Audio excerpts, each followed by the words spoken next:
Hello, everyone. I have a special guest today, Michael Loewy, co-founder of Tide Foundation. They dedicated to cybersecurity. They are a startup. Michael, can you talk a little bit about you? Sure. We at Tide are developing a cure for the privacy breach pandemic, as we call it.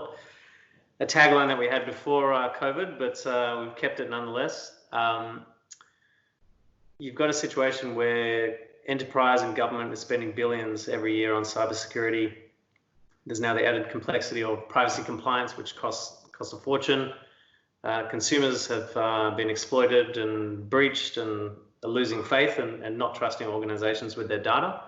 And the COVID situation's only kind of compounded all of these pressures for individuals and enterprise.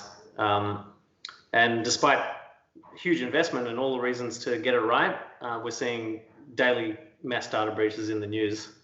So obviously the current approach is not working. We've developed a new approach which kind of flips the traditional cybersecurity model of controlling and fortifying and flips that on its head. And the way that we do that is by removing liability from the organization by handing consumers the only key to the sensitive data that they share with organizations. How did you know when you had the right idea? The concept for Tide was actually born out of a previous business and commercial necessity. We, the same founders, created a marketing platform that connected to various IoT devices, so think connected health devices, smart homes. So we were a startup that was pulling very sensitive consumer data together, connecting brands with consumers through those devices. And we were serving the enterprise end of town. So we needed to answer pharmacy chains and the likes of Kellogg's, for example, and show them how we are not a risk to their business. Because on the surface, they would never typically work with a startup holding such sensitive information. It's too great a risk for them.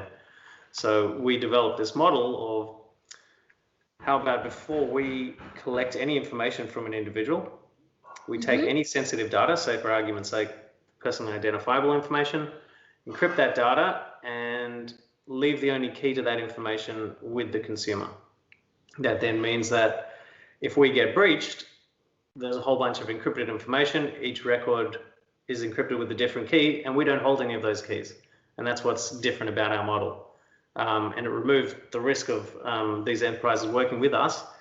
And then kind of, this is 3 or 4 years ago now, then data breaches starting hitting the front page news, and the GDPR and other privacy legislation started to sweep the globe.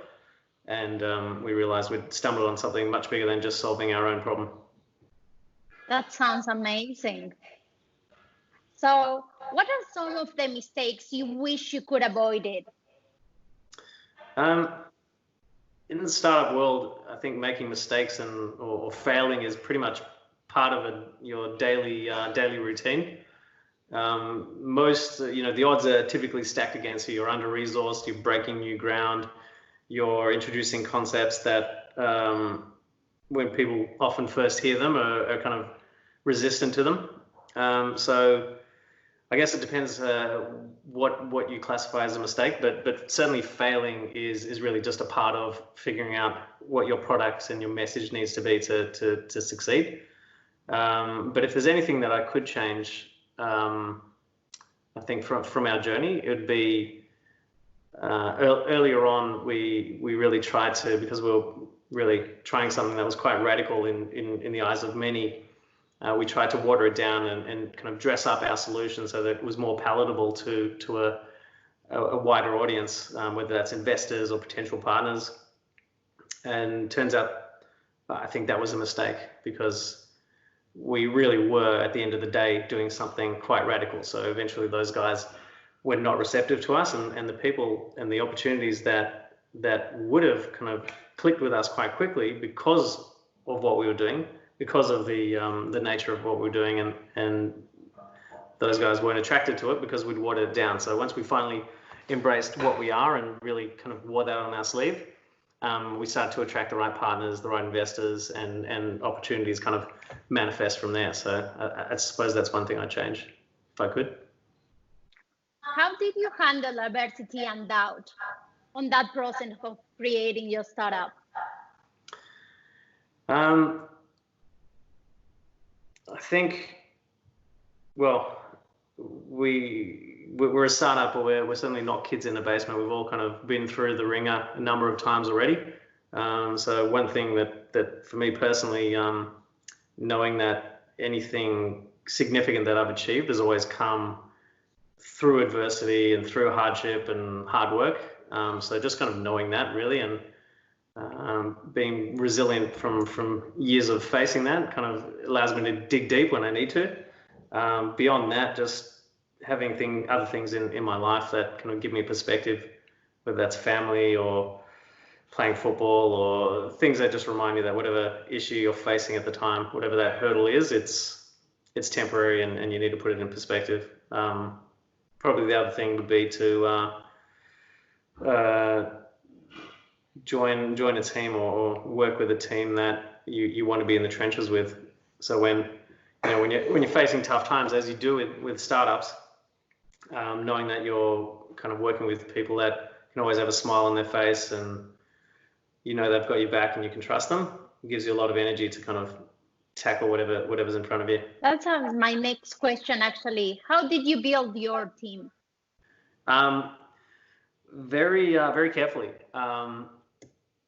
It's very curated team from my perspective. Having been through a number of partnerships and mergers in the past, where I really wanted to on this venture work with people in the trenches that I could trust and that I knew had I guess common goals. So one of my co-founders is actually a former client of mine. So I used to run a digital agency and he was a client. So I knew we had a professional relationship first, then a friendship that grew out of that, but it was based on having worked together and knowing what they're like as a client. Another of my co-founders is someone that I've been banging around different technologies with for years, nothing that we had previously commercialized, but it was almost like practicing in a way.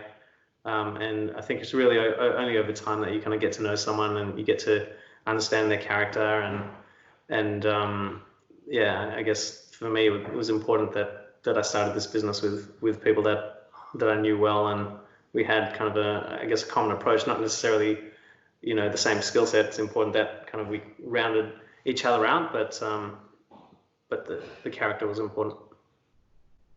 Did you experience failure? And if so, what did you learn from them? Yeah, constant failure. Constant failure in this business. I would say that even just the pivot from a marketing platform to cybersecurity technology was born out of approaches that just weren't working, and then going back to the drawing board and trying again.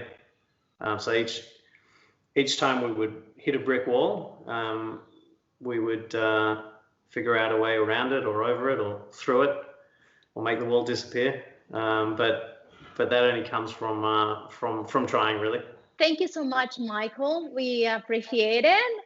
And for our team, where they can contact you if they need to. You can have a look at tide.org, TIDE.org. Thank you so much, Michael. No worries. Thanks for having me.